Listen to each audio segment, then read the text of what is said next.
My last Halloween. Halloween used to be my favorite holiday. It was the one time of year you could be anything you wanted to be. You could draw out your darkest desires and display them for the world to see. No one would think you were odd for being the person you always wanted to be. There was no judgment for your choice of attire, and oftentimes you were commended for that choice. Then at the end of the night, you received a reward for your efforts in the form of a bag full of candy. I am far too old to go door to door, begging for treats, but I enjoy watching my children do the same. Weeks in advance we let them pick their costumes. They are far too young to delve into the ghastly, and usually end up picking a character of a popular movie or TV show. I simply take my pictures and urge them on to each doorway. I always remind them to say, "Trick or treat," before the door opens. It has been this way for a few years now, but I am starting to question the tradition, especially after visiting 113 Forest Road. This past year we made the rounds of our local neighborhood. We made sure to only approach homes that had their porch light on, which was the unspoken rule. Our night had almost come to an end when we reached a home that had been vacant for the last 2 seasons.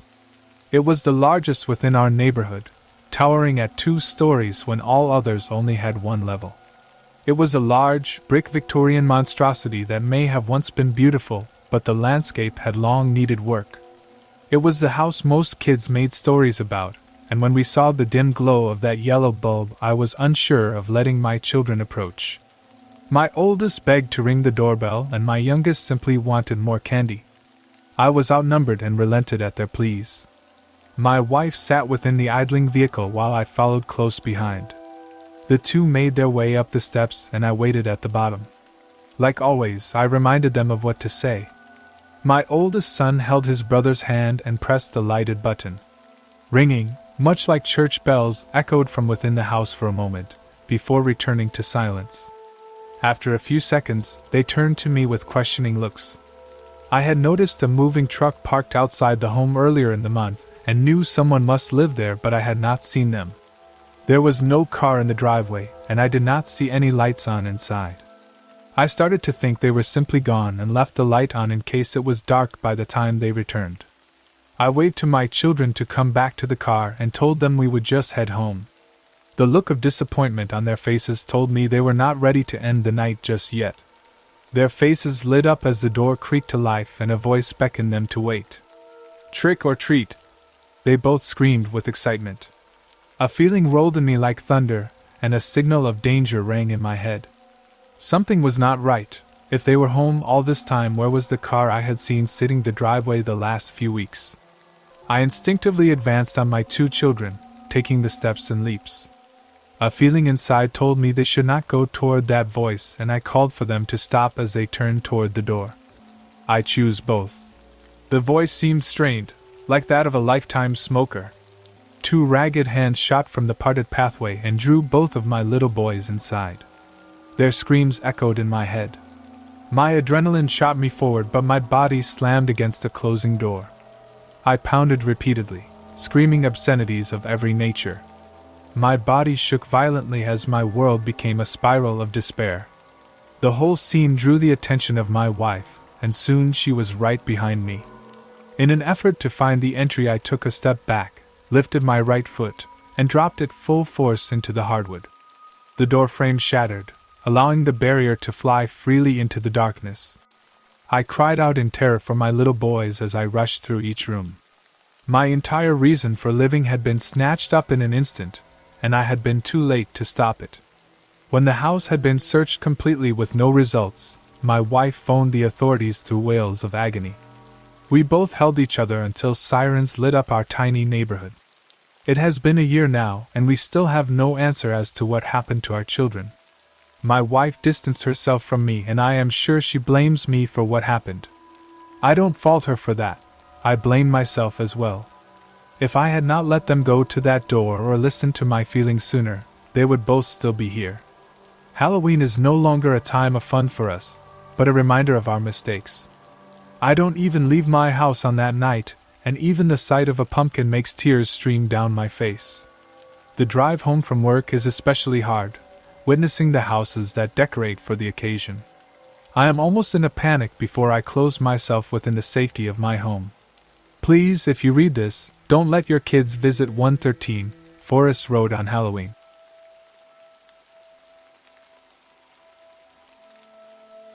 A Halloween monster. Come on, Jackie. Only kids like you have to be brave, 'cause they have no big brothers or big sisters to protect him.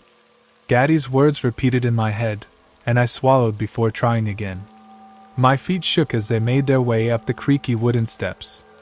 A layer of fog rolled and twirled around my legs, illuminated by orange lights that shone from fires held within devil faces.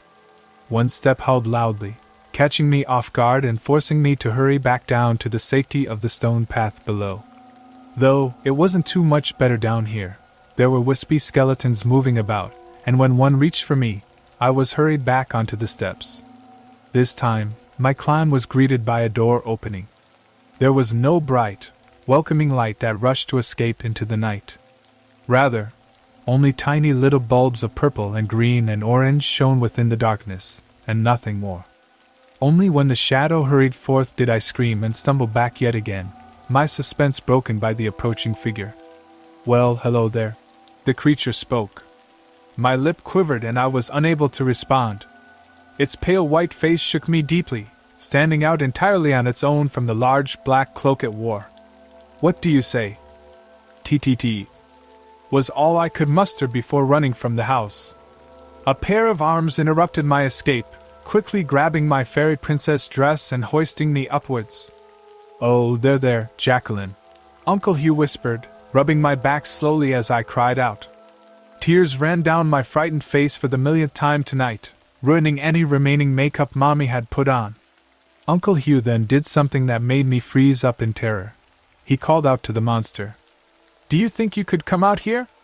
She's a little frightened." My heart started to race rapidly as I heard footsteps clicking along the pathway behind me.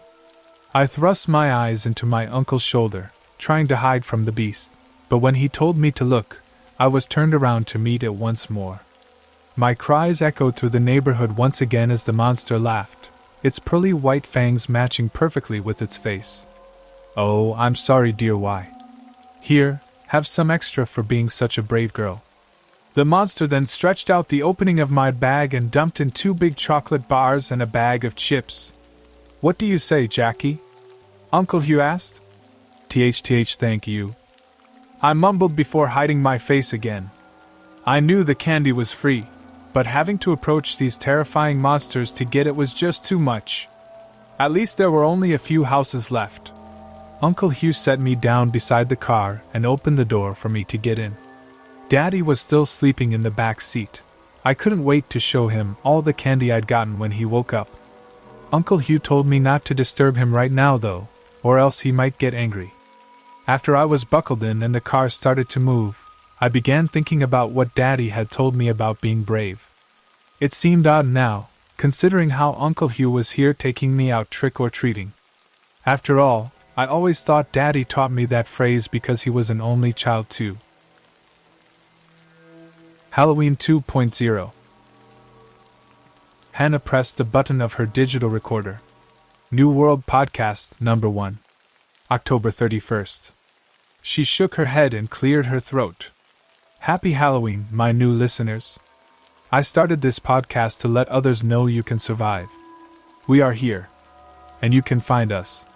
The calendar says 12 months to the date since the first outbreak of the virus. Seems like forever ago. I didn't understand how big this thing was at the beginning. I'm sure you didn't either. Life imitating art, or our nightmares, right? My parents knew right away we needed to leave. They moved us all to our cabin until things settled down. My little sister whined about leaving, but they said they couldn't have us listening to the gunshots night and day. We escaped just as the barricades went up. Like one of those cop shows, my dad weaved in and around the blockades. And we have the snowball-sized bullet holes in the back of our car to prove how close we came to not leaving. Dead control has managed the hordes that crop up now and then. HMDC has a new meaning now, doesn't it?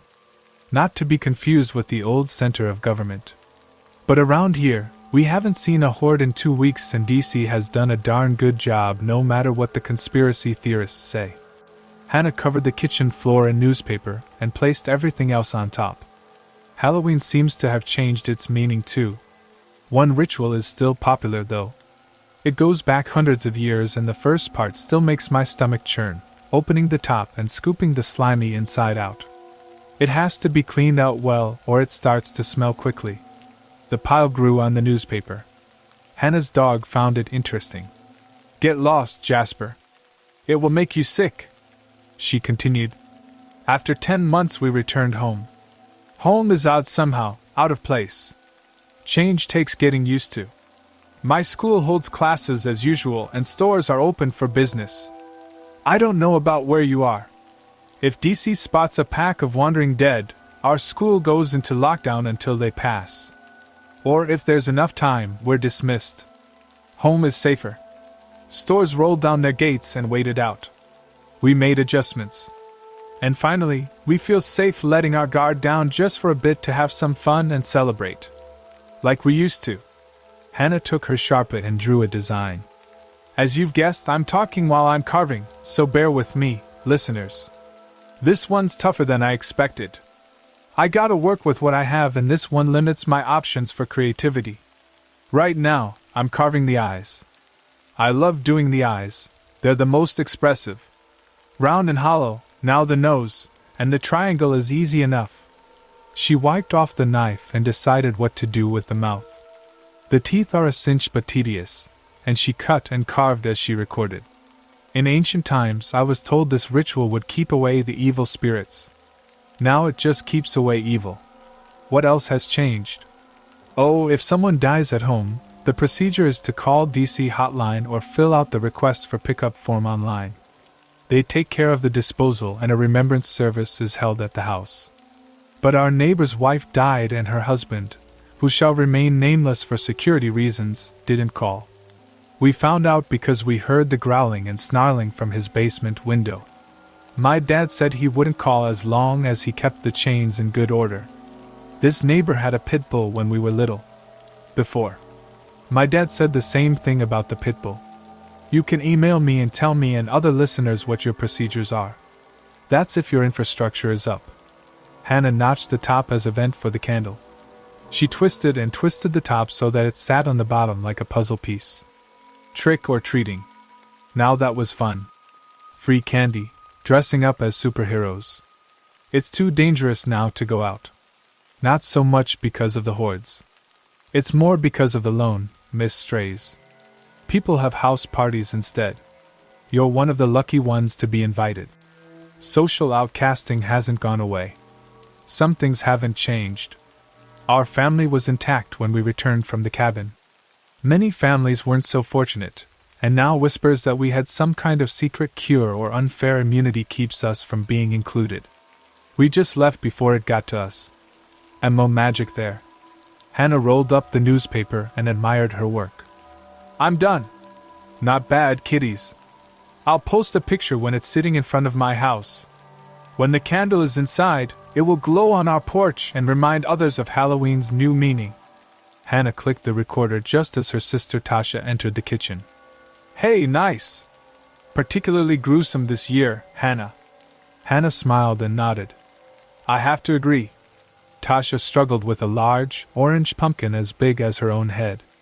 You're going to give yourself a hernia, Tash. Tasha set it down on the floor and said, How about this time you use a pumpkin?